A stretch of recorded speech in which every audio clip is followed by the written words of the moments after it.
The beginning of the study of magnetism can be traced back to Egypt.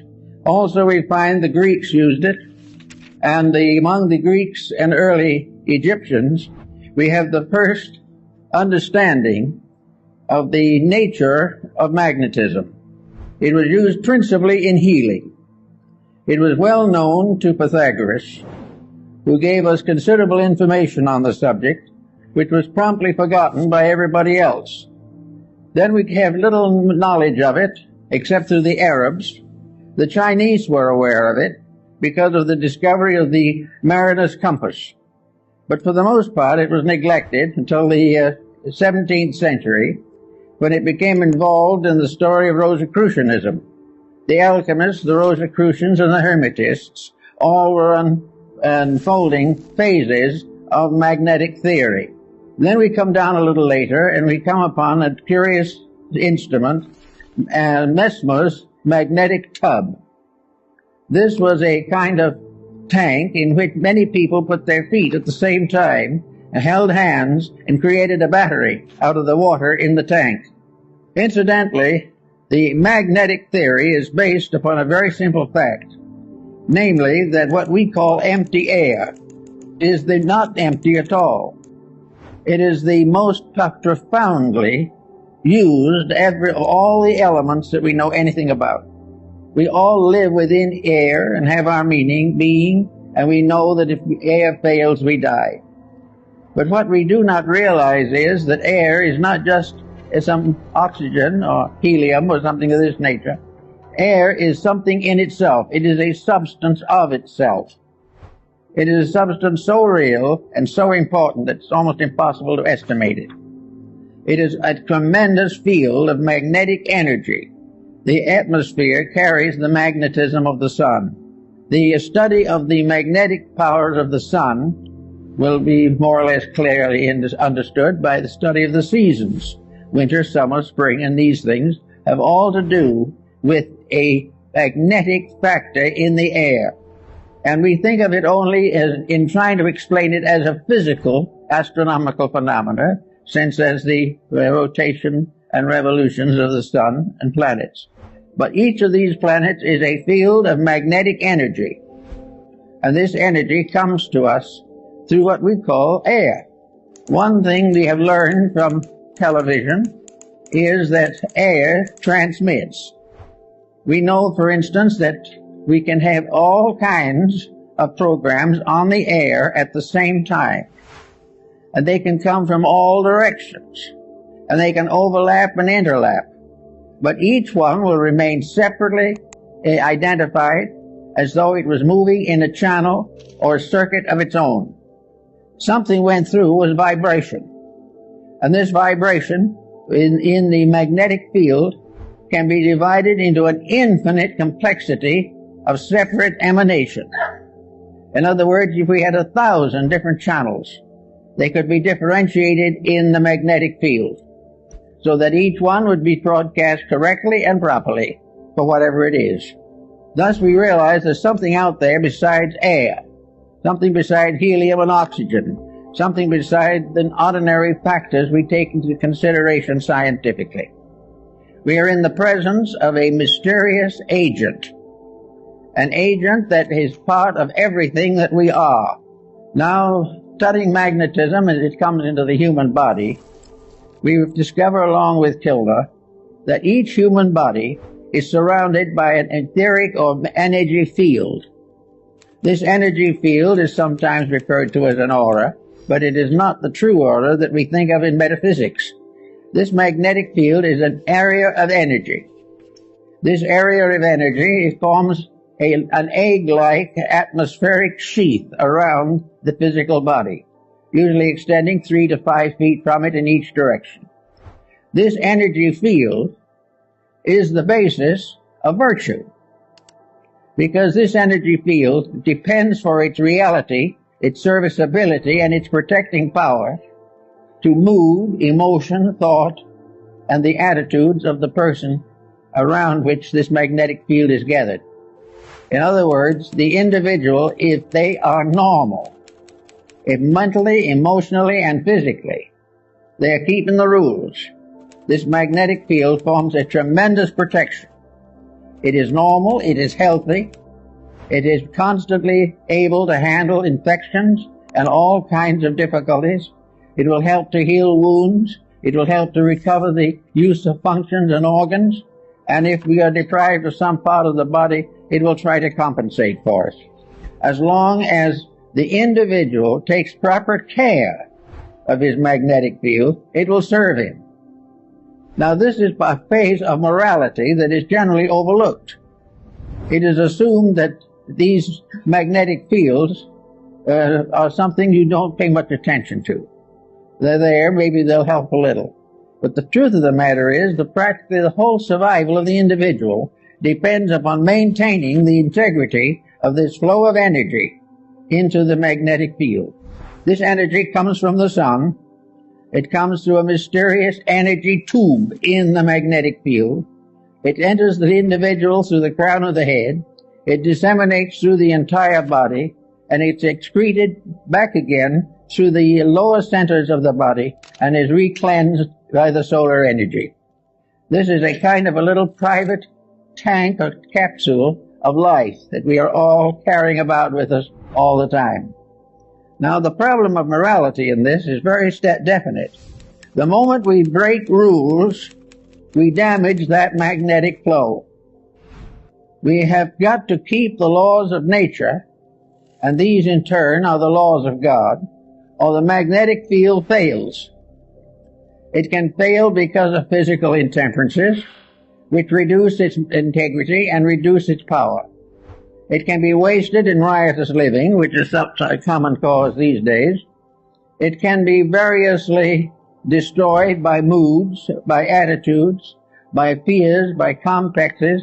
It can be destroyed or damaged by alcohol, drugs, narcotics, all kinds of things.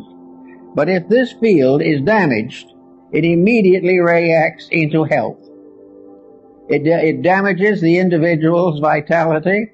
It makes him more easily subject to contagions and infections, and it definitely shortens the life expectancy. Now, we think of the magnetic field as surrounding the entire structure of the body, as Kilner shows in his work on the human atmosphere, and Babbitt also in his study of the atom. This, however, is only a phase of it. Each part of the body has a magnetic field.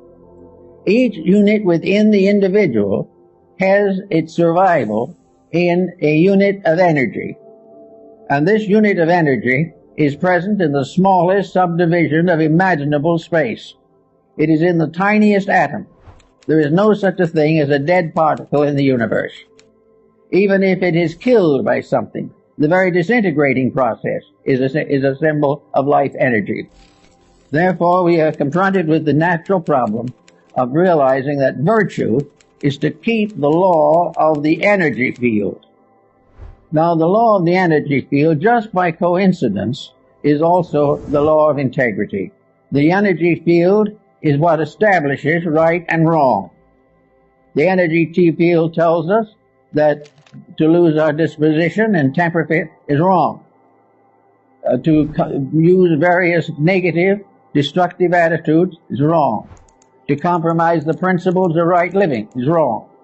To think badly, to feel unpleasantly, to be engaged in any action or concept which is contrary to the common good damages the magnetic field and therefore is wrong. Selfishness injures that field.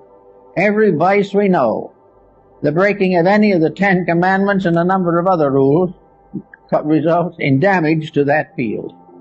It has nothing to do with nation. It has nothing to do with the ordinary concepts of codes, because the final code itself is based upon the life principle in each part of the human constitution. So we have each little cell has its own moral responsibilities. The stomach has its own magnetic field. The stomach is not simply an organ. It is an organism. It is a living thing within the human body. The same is true of the heart, the brain, the glandular structure, all the organs, the intestines, all the motor system, the nervous system, the endocrine system. These are all entities. They are entities of magnetic unities.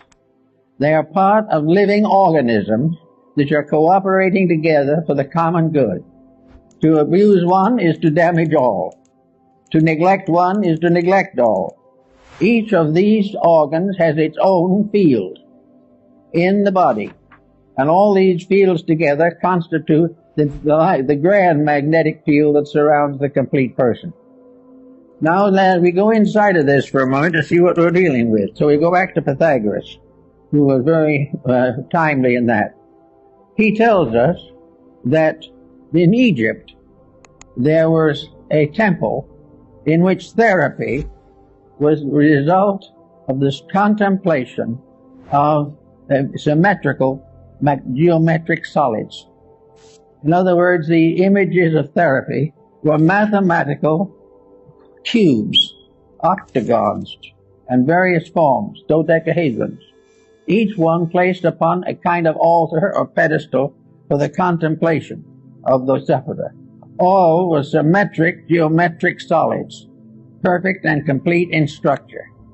To look upon them was therapeutic, because to look upon them accepted their energy as a reality in our lives. Now, these stone solids apparently were not alive. They only gave the impression of value, but actually they were alive. Every form in nature, natural or artificial, has a magnetic field. From the tiniest atom to the greatest galaxy, the magnetic fields are present, and the rules of each of them must be obeyed. Now, if an individual looking at a geometric solid sees in it a perfect proportion, this realization enters into the subconscious life of the person. The imagery of that solid is sent into the consciousness in the form of a benevolent magnetic center. It means that the individual is seeing a harmony, is seeing something in perfect order and perfect correctness.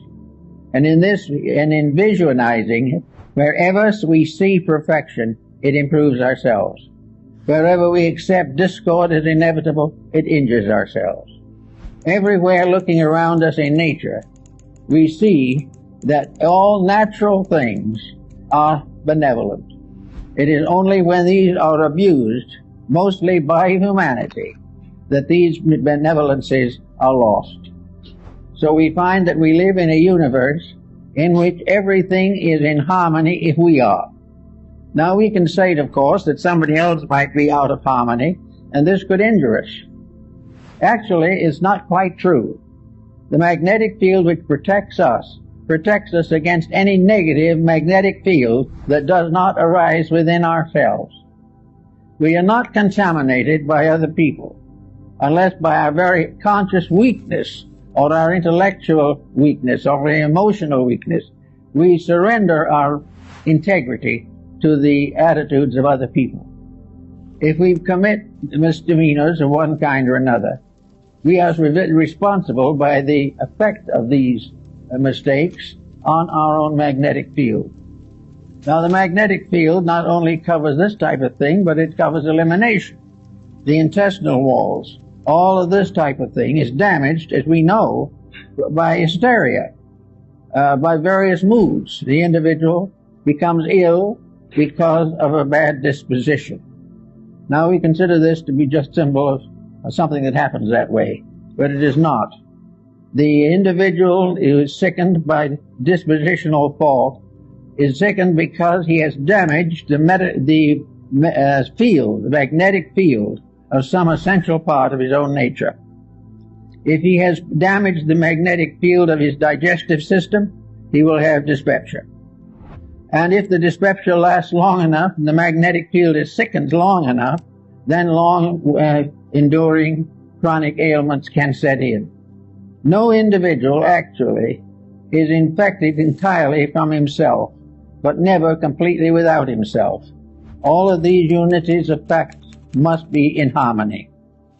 Now, in the Rosicrucian philosophy, we had alchemy, the transmutation of various phases of life. Alchemy was a transformation and a transmutation of energies, and these energies are essentially the same ones that we have in magnetism. We therefore have a constant realization that everything we do and everything that we see and have has values of its own. Now let us pick up a pebble from the beach, and we suddenly realize that we're in the presence of a little stone. Today there is quite an interest in little stones, all kinds of stones. We are interested in the crystals that form in rocks and all these types of things. But crystals are formed by magnetism. They are formed by a rate of vibration peculiar to a certain element. And that particular rate of vibration can evolve through the mineral, plant, vegetable, and animal. It is always present. There is a magnetic core on each kingdom, and each kingdom unfolds within this magnetic field.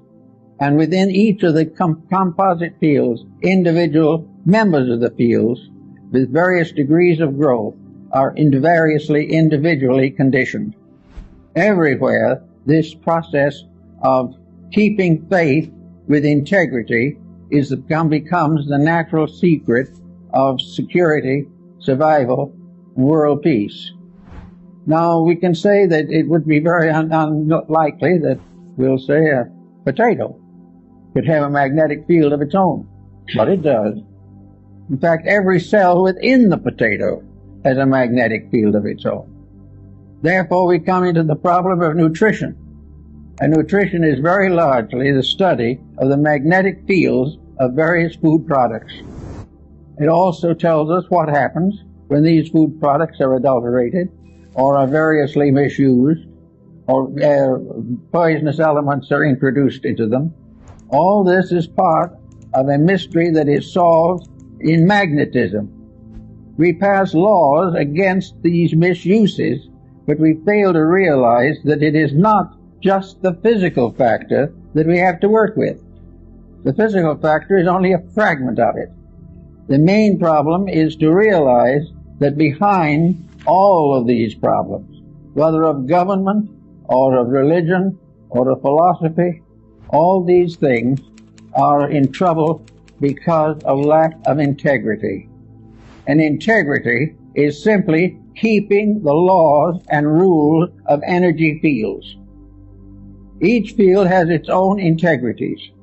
All integrities in all fields are compatible. All lack of integrities, all departures from integrity in any or all fields are in conflict constantly. The only way the individual can escape conflict is by never abusing the energy factors of his own life. He must never abuse his body, his emotions, or his mind. He must never permit himself to develop attitudes that are incompatible with the integrities which nature has bestowed. The magnetic fields are absolutely honest. There is no possible way of making them dishonest. The only thing we can do with them is to destroy or limit the manifestation of their integrity. If we break the rule, we lose the benefit of that particular energy. When we lose that benefit, we then say that evil has come to us. But it is not an evil thing that has come to us. It is the failure of a good thing to be developed and purified and intensified. The magnetic fields are also in a state of constant evolution. They're in evolution in the life of the person. The individual may be born on a certain level of magnetic integrity. If he becomes a better person, he strengthens these values in himself, because actually it is all a matter of gradually strengthening the perfection of an energy resource. Now, no one is going to perfect it in one life or 100 lives maybe, but he's going to grow. And the more integrity grows, the more rapidly the individual becomes harmoniously adjusted to the principle of life to which he belongs.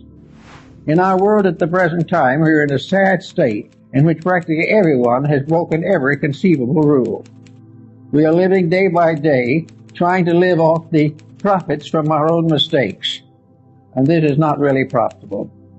We are not realizing that this has nothing to do primarily with the theology. This has nothing to do with laws of government. This has nothing to do actually with our legal codes. It has to do with the relationship of energy to its proper ends and purposes. We know what it's supposed to be, we know what it's supposed to do, and we know that it isn't accomplishing that. Everything that has an existence has a magnetic field. It may have one that is not even visible. And the whole of our atmosphere, the whole of the world in which we live, is one mass of magnetic interplays. But as long as these are kept honest, they are all compatible. And a universe in which there was no dishonesty would be free from every infirmity.